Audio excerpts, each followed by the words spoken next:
आज शेयर कर रही हूँ आपके साथ इफ़्तार के लिए एक बहुत ही ज़बरदस्त और क्लासिक सी रेसिपी। अगर आप रोल समोसों से हट के कुछ बहुत ही डिफरेंट सा बनाना चाहते हैं तो आज ही ट्राई करें अपने इफ़्तार में ये मज़ेदार से एग पफ़। इसको बनाना बहुत ही आसान है और बिना पफ़ पेस्ट्री के, बिना ओवन के ही आज हम इसको बना के रेडी करने वाले हैं।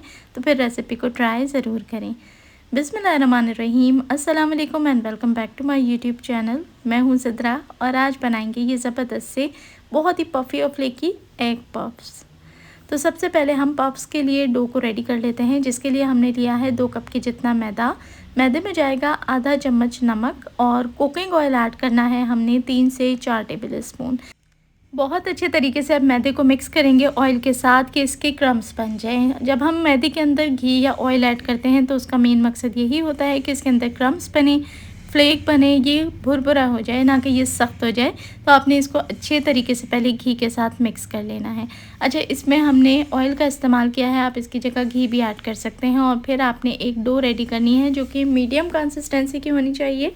बहुत ज़्यादा सख्त डो इसके लिए आपने इस्तेमाल नहीं करनी और नरम तो बिल्कुल चलती ही नहीं है। लिहाजा मीडियम कंसिस्टेंसी की डो रेडी कर लें, थोड़ा थोड़ा पानी शामिल करते जाएं और उससे एक डो तैयार कर लें। ये जो पफ्स हैं इसकी फिलिंग में बहुत ही ज़बरदस्त बिल्कुल बेकरी स्टाइल आपको सिखाऊंगी किस तरीके से इसका मसाला बनाया जाएगा और इसके अंदर हम एग की फिलिंग रखेंगे। तो बहुत ही ज़बरदस्त ये बन के रेडी होते हैं। ज़रूर लाजमी आपने इफ्तार के लिए इस रेसिपी को ट्राई करना है। तो यहाँ देखें अच्छे से हमारी डो भी एक तरीके से सेट हो चुकी है। अब आपने इसको अच्छे से ज़रा 1 से 2 मिनट थोड़ा करके गूंद लेना है।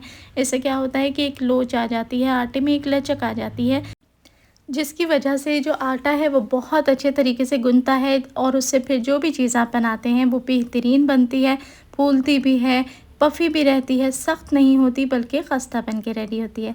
तो डो हमने रेडी कर लेना है। सबसे पहले आप डो को ज़रा सा रेस्ट देंगे 10 मिनट तक। तो इसे अच्छे से सेट करके कवर करके रख दें एक तरफ, और जब तक हम फिलिंग रेडी कर लेते हैं। तो फिलिंग के लिए एक पैन के अंदर मैंने लिया है 2 टेबल स्पून के जितना बटर और साथ ही ऐड करूँगी बिल्कुल 1 टेबल स्पून के जितना कुकिंग ऑयल। इसमें शामिल करेंगे हम मसाला बनाने के लिए प्याज। तो एक मीडियम साइज़ की प्याज को आपने मोटा मोटा चॉप कर लेना है, बिल्कुल बारीक चॉप नहीं करेंगे। बेकरी पे जो पेटीज़ के अंदर मसाला होता है वो थोड़ा दरदरा सा ही रहता है, तो हमने क्या करना है कि प्याज को थोड़ा सा चंकी रखना है। हल्का हल्का सा बटर के अंदर इसको सौते करना है। और साथ ही मेरे पास थोड़ी शिमला मिर्च मौजूद थी, तो शिमला मिर्च के भी छोटे छोटे से चंक्स बना के मैंने इसके अंदर शामिल कर दिए हैं। अब आपने इसको बिल्कुल धीमी आंच के ऊपर बटर में सौते करना है। और स्पाइसेस में ऐड करते हैं 1/4 टीस्पून ज़ीरा, 1/4 टीस्पून इसमें गया है लहसुन पाउडर, 1/4 टीस्पून ही जाएगा इसमें दड़ा मिर्च, चिकन पाउडर 1/4 टीस्पून, साथ ही काली मिर्ची का पाउडर 1/4 टीस्पून, नमक हस्बे जायका या 1/4 टीस्पून शामिल कर दें। और आपने इसको सौते करना है। एक बात का ध्यान रखें कि आंच को बिल्कुल आपने दम वाला रखना है, क्योंकि प्याज को हमने जस्ट सॉफ्ट करना है, इसको हमने जलाना नहीं है, डार्क नहीं करना, और साथ ही साथ जो बटर है उसका मॉइस्चर सूखना नहीं चाहिए। तो इन चंद बातों का अगर आप ध्यान रखें तो आपकी जो फिलिंग है वो बहुत ही टेस्टी बन के तैयार होगी। इसमें जायका बाकी रहेगा, इसके अंदर से मॉइस्चर अगर रहेगा तो इसके अंदर की जो नमी है वो खुशबू भी होल्ड करेगी और साथ ही साथ टेस्ट भी होल्ड करेगी। तो यहाँ देख लें ये बिल्कुल सॉफ्ट है, इतने में ही हमने इसको रखना है और निकाल के एक तरफ रख लें। अब एक अलग बोल के अंदर आपने लेना है 3 से 4 टेबल स्पून के जितना घी और इसके अंदर शामिल करेंगे 3 टेबल स्पून के जितना मैदा।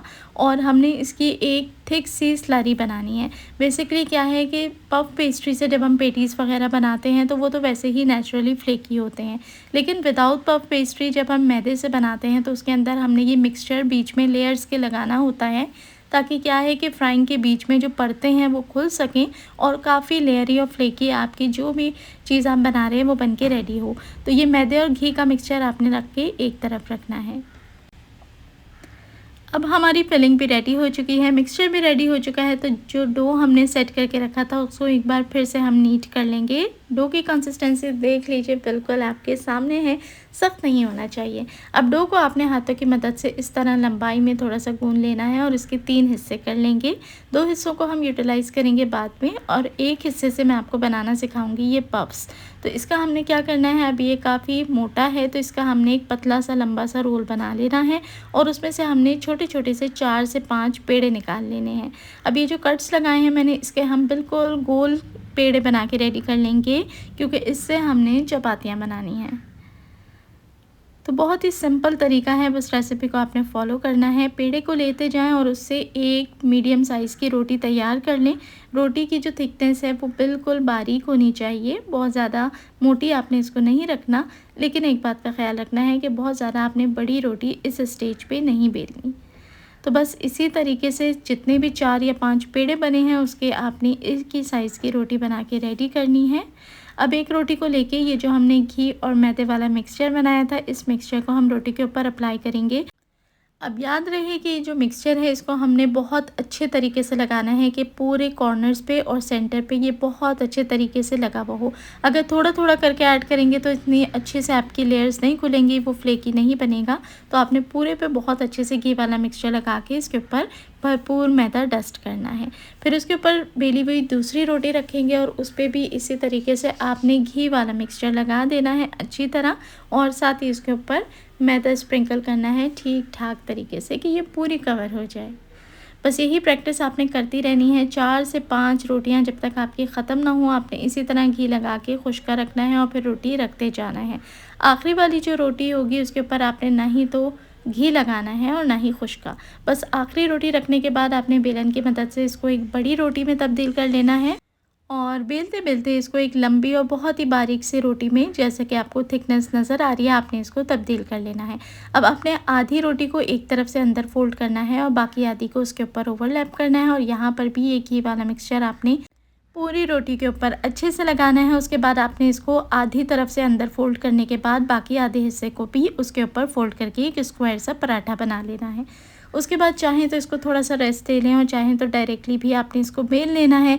थोड़ा सा सख्ती से बेलता है क्योंकि इसमें अब बहुत सारी लेयर्स आ गई हैं, बहुत सारी जो परतें हैं वो बन चुकी हैं। तो थोड़ा थोड़ा खुश्का लगाते हुए अब आपने इस स्क्वायर को जितना हो सके स्क्वायर शेप मेंटेन रखते हुए ही बेल के एक बड़ी सी रोटी में तब्दील कर लेना है। अब आपने क्या करना है, इसके कॉर्नर्स को बिल्कुल इवन कर लें और इवन करने के बाद इसको 4 या फिर अगर बहुत बड़ी रोटी है तो 6 पीसेस में, 6 स्क्वायर्स में डिवाइड करें। हर स्क्वायर के ऊपर आपने प्याज वाली फिलिंग रखनी है तकरीबन 1 टेबल स्पून। और क्योंकि मैंने शुरू में आपको बताया था कि ये एग पफ हैं तो यहाँ मैंने 3 अंडे बॉईल किए थे, जिससे आधे आधे काट के हमने 6 पीसेस में कन्वर्ट कर लिया है। हर एक अंडे को बीच से काटने के बाद आपने उस आधे अंडे को प्याज वाली फिलिंग के ऊपर इस तरह रख देना है।